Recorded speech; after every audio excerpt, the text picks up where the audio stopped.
Bismillahirrahmanirrahim. Assalamualaikum warahmatullahi wabarakatuh.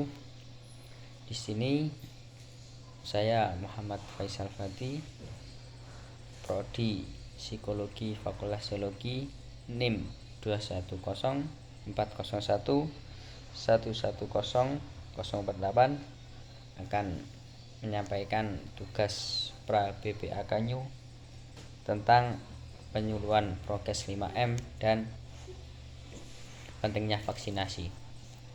Meski sudah lebih dari 1 tahun pandemi virus COVID-19 atau virus corona masih terus menyerang penduduk dunia tanpa henti. Tentunya di Indonesia, angka kasus positif virus corona sudah di atas 1,5 juta jiwa. Kabar baiknya, sekitar lebih dari 1,3 juta orang berhasil pulih dari serangan virus SARS-CoV-2 penyebab COVID-19. Mengalahkan penyebaran dan penularan virus corona di dunia tidak mudah. Namun, beragam upaya terus dilakukan para ahli, para nakes, dan para berbagai lembaga, tentunya juga penduduk global demi mengakhiri ancaman virus COVID-19 yang terus menyerang bertubi-tubi di beberapa negara termasuk Indonesia. Pemerintah membuat pedoman dan protokol kesehatan untuk menghadapi virus corona. Di negara kita, protokol kesehatan ini dikenal dengan sebutan 5M. Sudah tahu apa saja protokol kesehatan 5M tersebut? Untuk membantu pencegahan virus corona, berikut saya akan jabarkan 5M tersebut. Yang pertama, mencuci tangan. Rutin mencuci tangan hingga bersih adalah salah satu protokol kesehatan yang cukup efektif untuk mencegah penularan virus corona atau virus COVID-19. Untuk hasil yang lebih maksimal, kita disarankan untuk mencuci tangan setidaknya selama 20 detik beberapa kali sehari, terutama saat sebelum makan, sebelum memasak, setelah menggunakan kamar mandi, setelah menutup hidung saat batuk atau bersin, serta setelah kita bepergian di luar rumah. Untuk membunuh virus COVID-19 dan kuman-kuman lainnya, gunakan sabun atau hand sanitizer. Untuk pembersihan tangan setidaknya dengan kadar alkohol 60%. Kedua, memakai masker. Pada awal pandemi virus corona tahun lalu, Organisasi Kesehatan Dunia WHO mengatakan bahwa penggunaan masker hanya direkomendasikan untuk orang sakit, bukan orang sehat. Namun, virus corona jenis SARS-CoV-2 yang merajalela hingga saat ini membuat protokol kesehatan bisa berubah-ubah seiring bergulirnya waktu. Beberapa waktu lalu, setelah kebijakan WHO di atas, WHO akhirnya mengeluarkan himbauan agar semua orang, baik sehat maupun sakit, agar selalu menggunakan masker saat beraktivitas di luar rumah. Kebijakan WHO ini juga sempat diteruskan oleh Presiden. Protokol kesehatan virus corona terkait masker pun sebagian digalakkan di beberapa negara. Di Amerika Serikat, Center of Disease Control and Prevention (CDC) memperbarui pedoman terkait penggunaan masker. CDC mengimbau masyarakat Amerika Serikat harus memakai masker meski berada di dalam rumah pada kondisi tertentu. Menurut CDC, penggunaan masker di dalam rumah perlu dilakukan ketika 1. Terdapat anggota keluarga yang terinfeksi COVID-19. 2. Terdapat anggota keluarga yang berpotensi terkena COVID-19 karena aktivitas luar rumah. 3. Merasa terjangkit atau mengalami gejala COVID-19. Ruangan yang sempit, tidak bisa menjaga jarak minimal 2 meter. Yang ketiga, menjaga jarak. Protokol kesehatan lainnya yang perlu kita patuhi adalah menjaga jarak. Protokol kesehatan ini dimuat dalam keputusan Menteri Kesehatan RI dalam protokol kesehatan bagi masyarakat di tempat dan fasilitas umum dalam rangka pencegahan dan pengendalian COVID-19.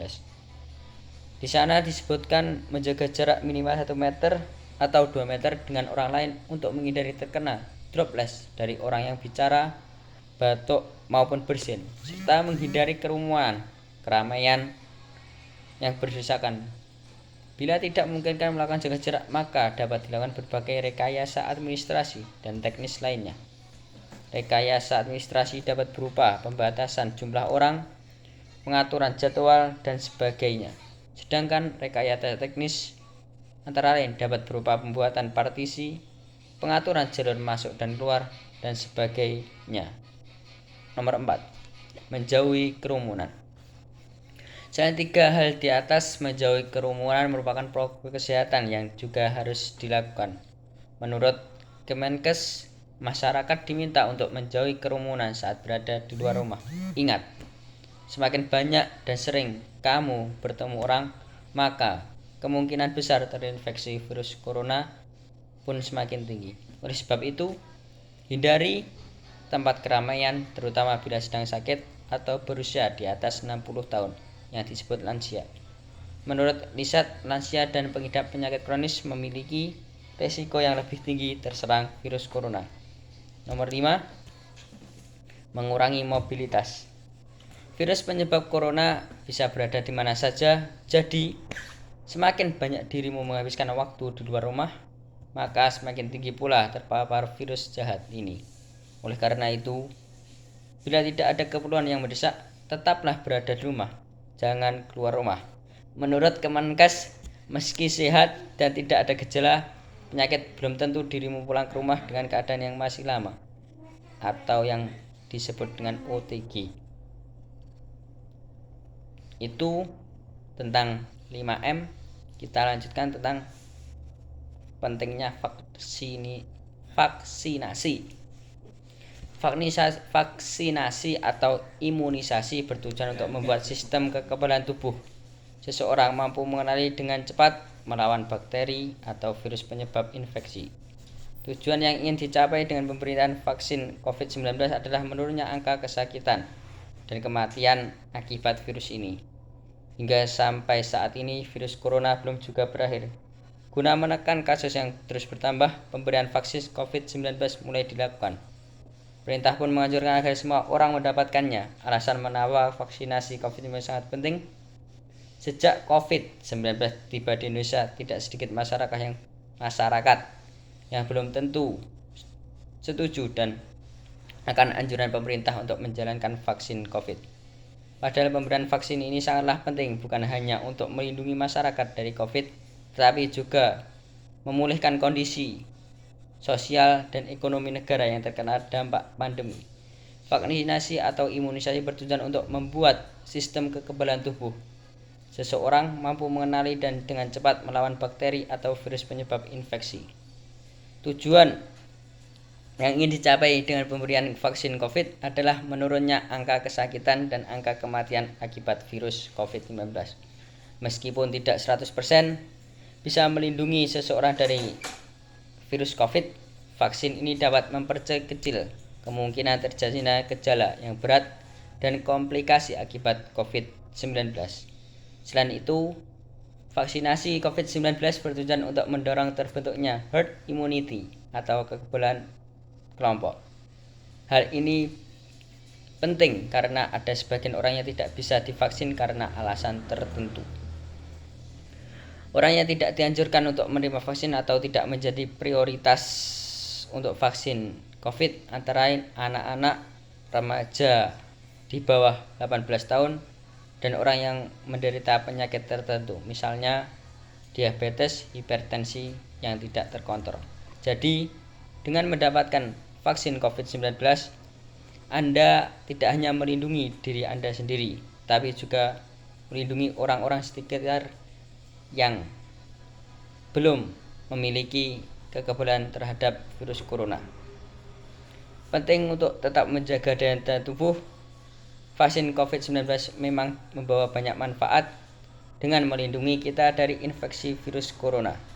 Namun perlu diketahui bahwa vaksin ini tidak diberikan kepada orang yang sedang sakit berat atau yang sedang terinfeksi virus corona.